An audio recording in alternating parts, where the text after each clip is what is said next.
आप सभी का चित्रंजन पाठशाला में स्वागत है। जी हाँ दोस्तों, अभी जो मेरे वीडियो पे नए हैं वे मेरे चैनल को सब्सक्राइब करें और बेल आइकन को प्रेस करें ताकि कोई भी वीडियो अपलोड होता है उसकी नोटिफिकेशन सबसे पहले आपके पास पहुँचे। तो आइए हम लोग सीधे अपने टॉपिक पे स्टार्ट करते हैं। जैसा कि पिछले क्लास में हमने इंग्लिश पढ़ा था, उसमें मैंने पार्ट्स ऑफ स्पीच के सारे 8 पार्ट के बारे में मैंने बताया था और आज नाउन के भी बारे में बताया था। उनके 5 प्रकार होते हैं।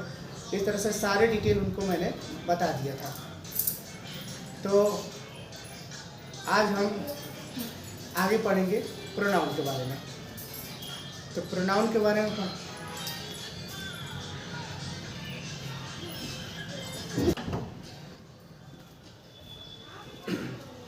तो आइए सबसे पहले आज हम पढ़ेंगे प्रोनाउन के बारे में। हमने पिछली क्लास में नाउन के बारे में पढ़ा था, उसमें 5 प्रकार बताया गया था। प्रॉपर नाउन हो गया, कॉमन नाउन हो गया, कलेक्टिव नाउन हो गया, मटेरियल नाउन और एब्स्ट्रैक्ट नाउन। अब मैं स्टार्ट करूंगा प्रोनाउन। इंग्लिश ग्रामर में हम लोग स्टार्ट करेंगे आज प्रोनाउन।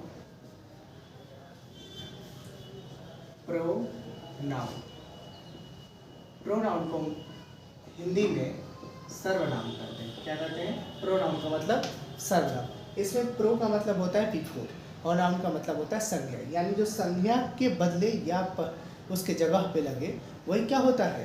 प्रोनाउन होता है। तो प्रोनाउन का डेफिनेशन हो जाएगा ए प्रोनाउन इज द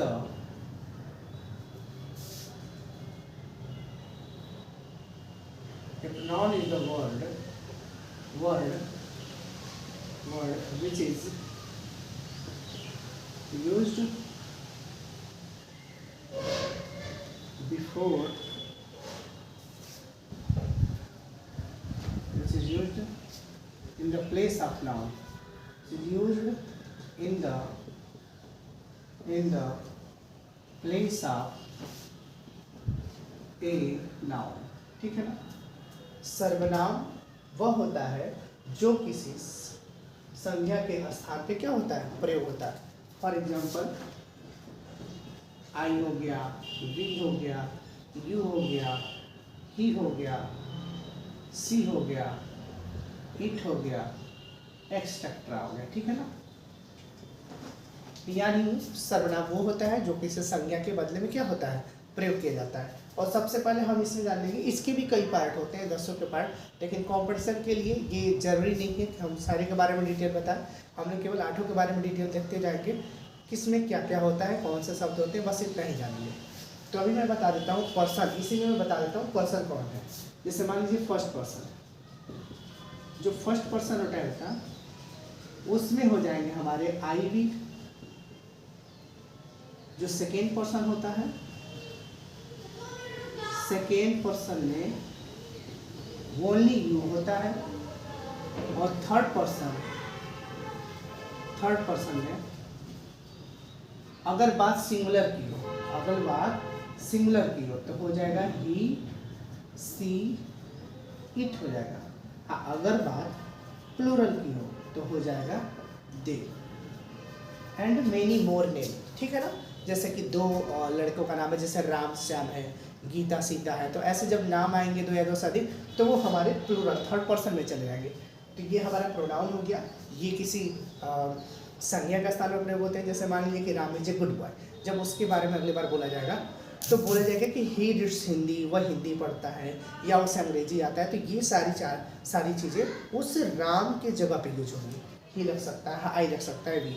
तो किसी भी संज्ञा के बदले अगर कोई शब्द का प्रयोग किया जाता है तो वो सर्वनाम होता है। ठीक है? इसको एक बार आप लोग नोट डाउन कर लीजिए कापी पे। बिना कापी पेन के आप लोग बैठिएगा मत जब भी क्लास में ना चले, क्योंकि सारी चीज़ें ये आपके सिलेबस के लिए बहुत ही इम्पोर्टेंट है।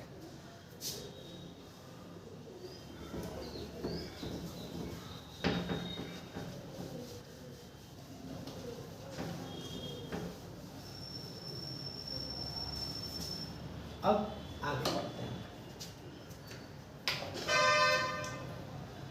आगे हम पढ़ेंगे, अभी प्रोनाउन खत्म हुआ, अब इसके बाद हम पढ़ेंगे एडजेक्टिव। एडजेक्टिव को हिंदी में कहा जाता है विशेषण। क्या कहा जाता है? विशेषण। तो इसके आगे हम लोग देखते हैं विशेषण के बारे में।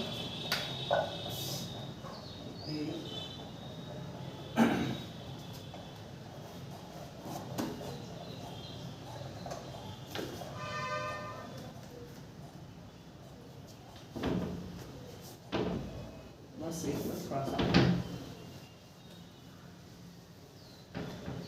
लिखते हैं। इसके बाद है एडजेक्टिव। एडजेक्टिव को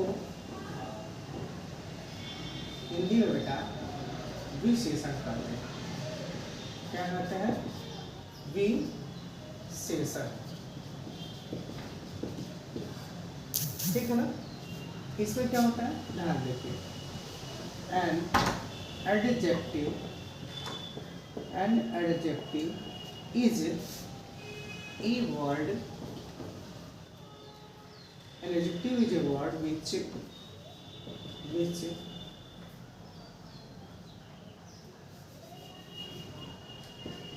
ये होता है बेटा विशेषण। ठीक है ना? ये हो जाएगा an. Adjective is a word which qualifies a noun or a pronoun। ठीक है ना?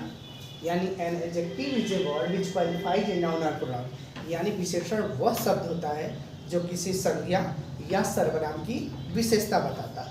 For example, Ram is a good boy. तो यहाँ पे जो राम है वो क्या है बेटा? वो नाउन है। क्या है? नाउन है। और इसकी विशेषता क्या बता रहा है? कि वो अच्छा है। यानी ये हमारा गुड क्या हो जाएगा? यहाँ पे एडजेक्टिव हो जाएगा। क्या हो जाएगा? एडजेक्टिव हो जाएगा। यानी राम की विशेषता बताता है कि वो लड़का क्या है? अच्छा है। तो यहाँ पे गुड क्या हो जाएगा? एडजेक्टिव। ये हो गया पहला एग्जाम्पल। दूसरा एग्जाम्पल देखिए नाउन की। प्रोनाउन की देखिए, शी इज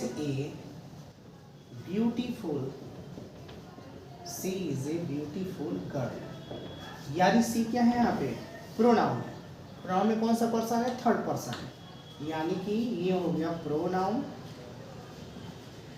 और यहाँ पे जो ब्यूटीफुल है, ये क्या है बेटा? ब्यूटीफुल। ये ब्यूटीफुल क्या हो जाएगा? एडजेक्टिव हो जाएगा। क्या हो जाएगा बेटा? एडजेक्टिव। यानी किसी प्रोनाउन की क्या बता रहा है? विशेषता। यानी सी इज ए ब्यूटीफुल गर्ल, यानी वह है क्या है? सुंदर लड़की है। तो वह क्या इसमें प्रोनाउन है और इसकी विशेषता क्या बता रहा है? ब्यूटीफुल। यानी गर्ल की जो विशेषता है वो क्या हो जाता है? वो सुंदर लड़की है। यानी विशेषण का मतलब वो होता है कि किसी संज्ञा या सर्वनाम की क्या बताए? विशेषता बताए। उसी को क्या कहा जाता था? क्या कहा जाता है? विशेषण। ठीक है, आगे हम लोग चलते हैं। इसको आपको नोट डाउन कर लीजिए एक बार। देखिए जो पढ़ाया जा रहा है इसको आप नोट डाउन करते चलिए, क्योंकि आपके एग्जाम में कॉम्पिटिशन में बहुत इंपॉर्टेंट रोल अदा करने वाला है।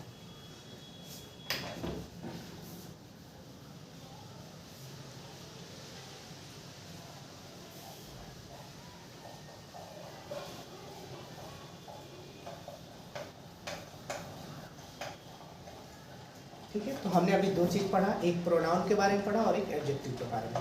अभी मैं स्टार्ट करने जाऊंगा वर्ब। ठीक है ना? वर्ब में क्या होता है? वर्ब का मतलब होता है क्रिया। यानी जब कोई संज्ञा सर्वनाम किसी एक्टिविटी को करती है, जैसे पढ़ना हो गया, लिखना हो गया, कूदना हो गया, दौड़ना हो गया, सोना हो गया, रोना हो गया, ये सब क्या है? एक्टिविटी है। तो जब एक्टिविटी होती है वही क्या होती है? क्रिया होती है। ठीक है, आइए हेडिंग डालते हैं हम लोग। सबसे पहले वर्ब। वर्ब मतलब होता है क्रिया। वर्ब मतलब क्या होता है? क्रिया। तो लिखिए, a verb is a word, a verb is a word which says about a noun or a pronoun। ठीक है ना? यानी एक क्रिया वह शब्द है जो किसी संज्ञा या सर्वनाम के बारे में बताती है। क्या बताती है? कि वो क्या कर रही है, क्या कर रहे हैं। तो जो भी एक्टिविटी होती है उसी को क्या कहा जाता है? क्रिया। इसमें एक्टिविटी जरूरी है, एक्टिविटी जरूरी है। अगर हिंदी की बात करें तो कोई भी ऐसा शब्द जिसके अंत में ना आए वो क्या होता है बेटा? क्रिया होता है।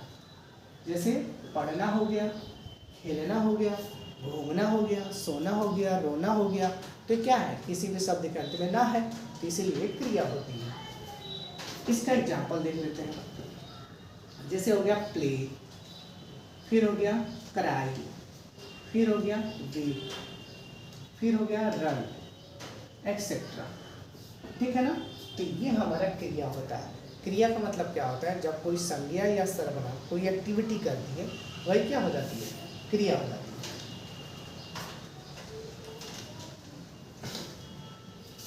अब इसके बाद देखते हैं बेटा एडवर्ब। एडवर्ब का मतलब हो जाएगा क्रिया विशेषण। ठीक है ना। तो इसका डेफिनेशन देख लीजिए, an adverb is a word which qualifies